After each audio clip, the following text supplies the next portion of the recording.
Hello everyone and welcome to my channel. For those that are new here, my name is Elenia and this is Soft Skill Atelier, where I teach you all the skills you need to bring your fashion ideas to life, from concept to completion. Winter is coming, at least where I live. Here in Berlin, Germany, we all need to make sure that we stay warm. And that's why I'm going to show you how to sew some gloves. I'm going to sew some long gloves with stretchy fabric. You know, those skin tight ones you see a lot on the runway these days. Before I made my first gloves, I was convinced that sewing gloves is somehow witchcraft, and I thought it was the most complicated project you could ever start. But I can guarantee you it is much easier and faster than I first anticipated. So bear with me. Without keeping you waiting any longer, we jump right into it. And first look at all the tools and materials I need to make those gloves. So let's do it.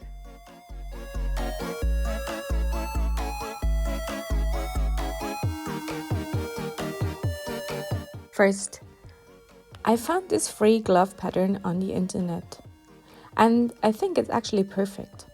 I'll link it for you in the description. To make the long arms, I'm using a sleeve pattern from a tight top, but to be honest, you can also just extend the sleeve by hand. I'm using a velvety fabric that I got donated by a friend. It is elastic one way and non-elastic the other way. We need to keep that in mind for later. To create the whole pattern, I'm using this pattern paper. To enforce certain parts of the gloves, I'm using elastic fusible. I need fabric scissors and paper scissors. I'm using a pencil for making the pattern and then a marker to reinforce the lines. And of course, I'm also using a set square. Then I need sewing yarn, paper tape for the pattern, a lot of pins. For the opening of the gloves, I'm also using this transparent elastic that keeps the gloves from sliding down.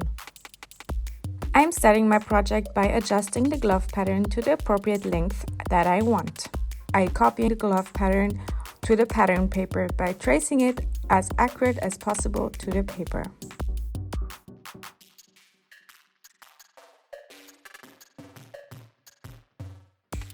Then I add the sleeve. I make sure I place it central. I'm using the pattern all the way up to the armpit where the sleeve has the pointy side parts. I double check that the glove has now the length that I want. In my case, it was 70 centimeters length in total. Then I made the end of the sleeve a bit less pointy and rounded up the corners so that they end up in 90 degrees angles. I created a new seam line by connecting the glove with the sleeve pattern.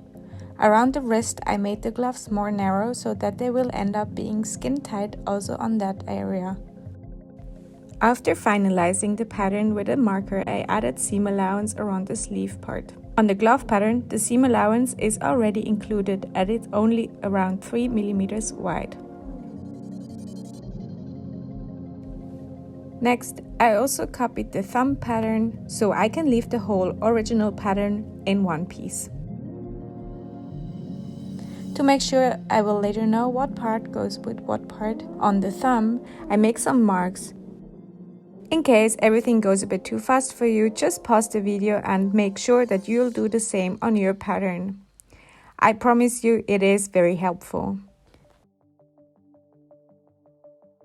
After that, my pattern is ready to be cut out. Here, once again, a closer look to the alphabetic marks on the thumb area. Now it is time to prepare the fabric to cut out the glove pieces. Here it is very important, if you have a fabric like mine that is more stretchy on one way and less stretchy on the other way, that you place the pattern so that the gloves can be expanded more sideways and not the long way. I placed my two pattern pieces on the folded fabric so I can cut out everything double. I fixed the pattern on the fabric with loads of pins, especially around the finger and the thumb hole, so I can cut out everything very precise. Next, I take a pin and punch little holes in the pattern in the end of the lines between the fingers to mark the end of the fingers. I also make little holes along the thumb lines in the main glove pattern, but also in the thumb pattern. I use this fabric marker to mark the fabric through those holes. Also, the thumb hole needs to be carefully marked on the fabric. Now it's finally time to cut out those pieces. While cutting out the finger, please don't cut the fingers apart yet and only cut along the silhouette so far. To be sure I have enough length, I added another 5 centimeters on the end of the glove. After I took off the paper, I need to connect the finger lines between the mark I made through the holes with the dips between the finger tops. So I know where the fingers will be separated eventually. I make that on both sides. On the side I have not marked yet, I will just repeat the whole process, including marking the thumb hole. To prevent the glove falling apart eventually, I need to reinforce a few places on the glove. And that is the thumb hole and the ends of the finger lines. And that's why I prepare little square pieces of fusible stretchy lining. It needs to cover the area that will be cut in so the cut can get any bigger or tear open. Next, I will iron on all those bits with some pressure and a bit of steam. After they cool down, I will cut out those thumb holes and make the cuts into the thumb piece. But don't touch the lines between the fingers, they still need to stay together. I start by pinning the thumb pieces to the glove. I start with the round part all the way up to D. I make sure they line up perfectly by using loads of pins. Starting the sewing process by sewing very slowly and carefully very close to the edge, but still make sure you hit both layers of fabric around 3 mm next to the edge. As soon as the round part has been sewn on, I close the thumb shaft by pairing B1 and B2 on top of each other. I am closing the thumb with the same stitch than before.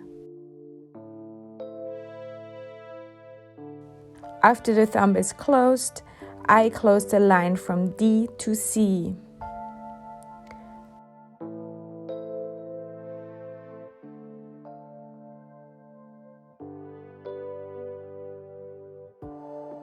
Then the seam from C to B.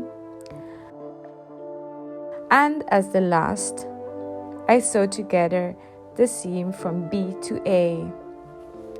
I am sure there is another order possible as well, but for me this order really paid itself off. Now I take care of the rest of the fingers. I carefully fold the two sides on top of each other and pin them together. Make sure the lines are all lining up on both sides.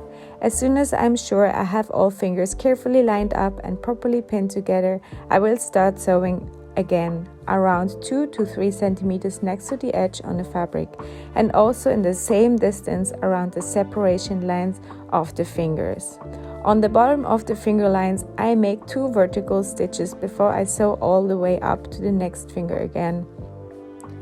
After I closed all the fingers, the time has finally come to separate the fingers. I carefully cut down the separation line almost to the end of the marking, making sure I never cut into my seam. As soon as all fingers are separated, I close the side of the glove with an overlocker seam to keep the glove a bit more elastic and the edge of the fabric less frizzy. And last but not least, I will take care of the glove opening by folding the raw edge once and pin it. After a quick press with the iron, I add this transparent elastic band and sew it on with a zigzag stitch. This band keeps the glove from sliding down my arm while I'm wearing it. And now it's time to try on the gloves for the first time. And I have to say, the glove fits. And I'm sure my hands won't get too cold this winter. I hope you will follow my tutorial and make yourself some gloves too. Let me know if you managed to make them. I would love to see your results. Also, if you like my tutorial, please let me know and help me with a comment, a share or a subscription, and obviously also check out my other videos. I see you next time. Bye!